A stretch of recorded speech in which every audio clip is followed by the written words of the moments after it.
ir ļoti daudz cilvēku, kuri par apzinātību visu laiku runā, bet neko nedara. Man patika, kā Agrita vienreiz pateica, katrs nonāk līdz tam momentam, kad ir beidzot šis klikšķis un saprot. Bet ziniet, kā ir? Te ir ar to pārēju uz to jauno līmeni.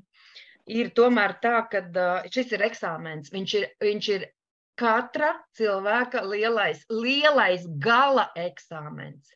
Un ja tas cilvēks to eksāmenu iztur, viņš paceļās uz nākošo, uz to 5D pasauli. Ja viņš neiztur, viņš aiziet uz 3D pasauli. Atpakaļ ciklu vēlreiz iet.